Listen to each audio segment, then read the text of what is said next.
So, hello everyone. For this tutorial, I'll be showing you how to set up a database in your PHPMyAdmin. So, set up a database sa PHPMyAdmin and then add item, view item, edit item, and then delete item. So, ito yung cover natin for this tutorial. So, we'll start first with the setup of database. Make sure nag-run yung SAMP ninyo and nag-run din yung MySQL.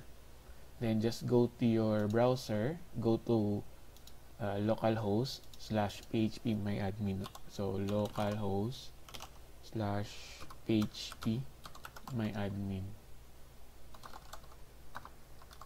And then, automatic, you will be redirected to this page.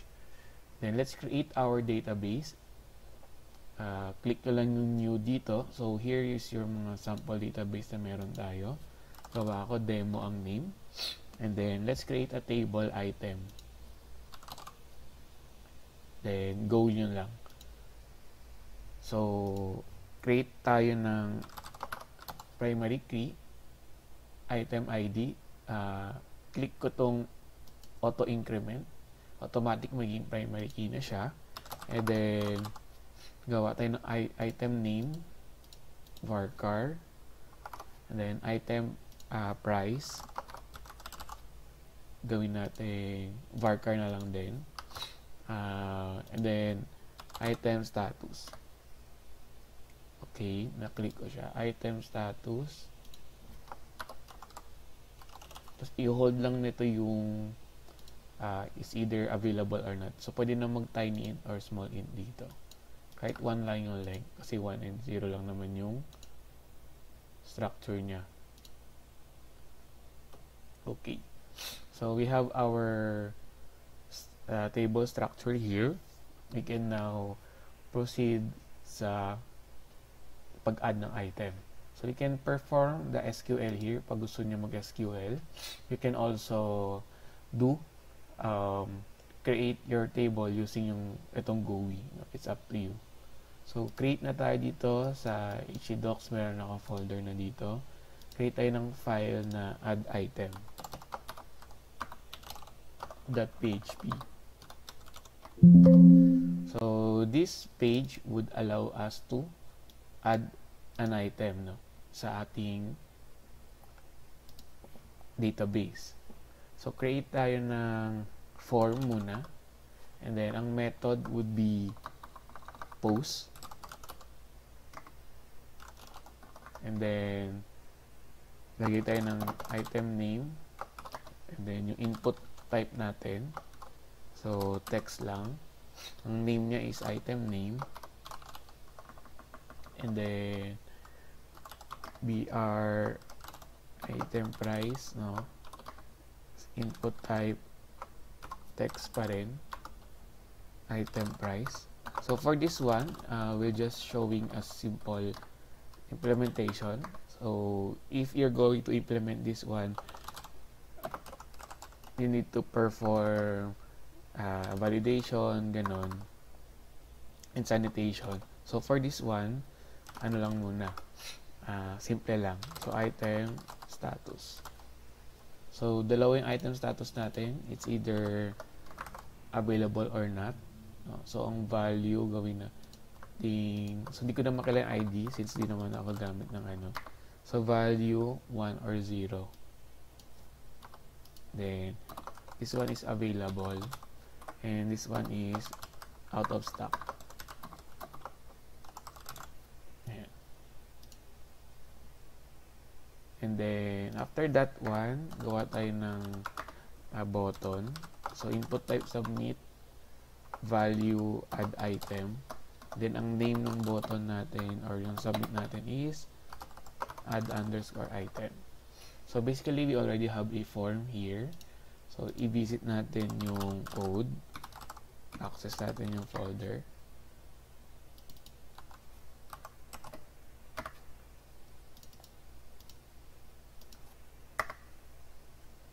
Ayan. So, click natin siya and ito yung itsura.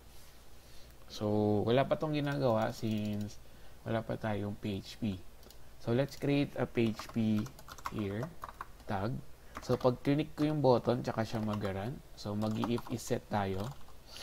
And then, post, since post yung gamit natin. Tapos, yung add item. After that, extract natin lahat ng variables or yung nasa form natin. So, gawa tayo ng mga variable. Item name. No? Tapos, kunin natin yung post na item name. Then, same with item price. Kunin din natin yon. Post item price. Ayan.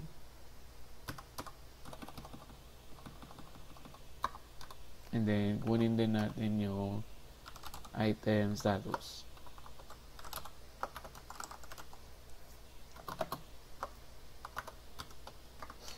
Item status. Ayan. So, once nakuha na natin siya, we will connect to our database and add it. So, ngayon, di pa ako nag-perform ng validation and sanitation. It's up to you how to perform that one since ang demo nito is focus on how to connect to database, perform adding data, viewing data, retrieving sa viewing yon, and then edit tsaka delete. So, connect tayo sa database. We need to create variables for a connection. So, yung host natin, by default, localhost, since nasa local machine lang tayo. And then, ang user natin is root, since di ako nag-create ng other user. So, but in a project, dapat meron kayong sariling user for specific application. Wala tayong password for now. And then, DB name, database name, yun yung demo. Ayan. And then, gawa tayo ng connection variable. And approach ko is procedural muna, no, para makita nyo. So, ma-SQLi connect. First parameter will be yung database host, followed by the username. So, DB user, and then yung password. Nilagay ko siya sa variable para mabilis palitan in case magkaroon ng changes. Ayan. Then, mag-if tayo. Here, we can call yung MySQL error number.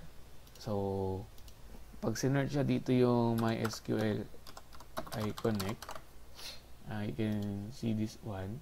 So, pag may return to, meaning may error kayo.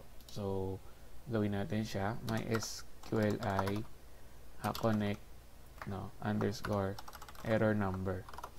Yan. So, in case may error, hindi na natin itutuloy yung code natin, kaya mag-exit din tayo dito.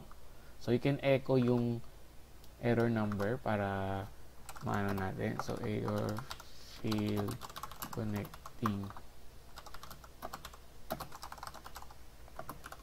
Tapos, echo natin yung error number. Connect.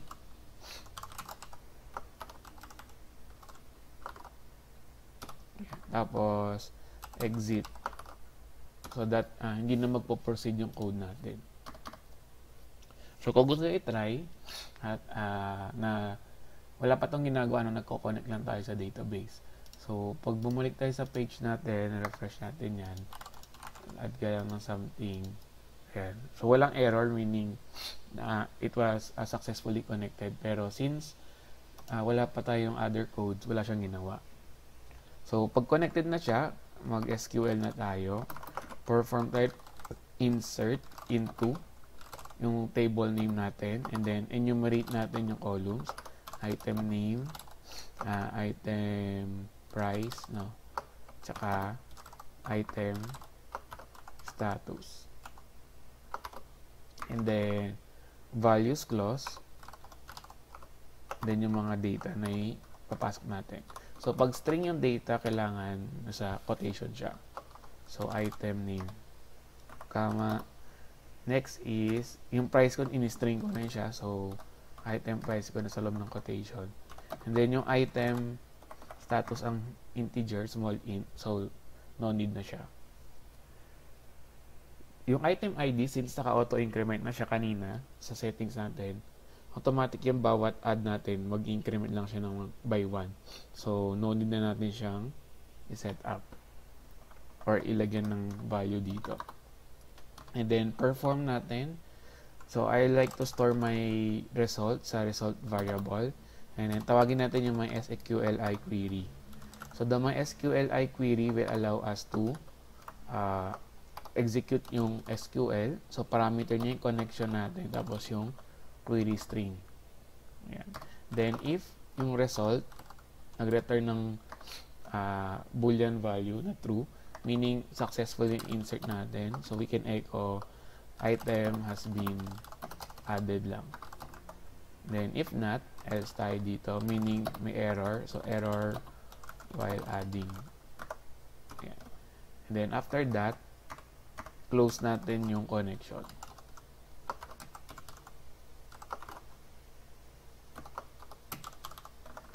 Ayan. So, importante yan to close the connection if hindi nyo na siya gagamitin.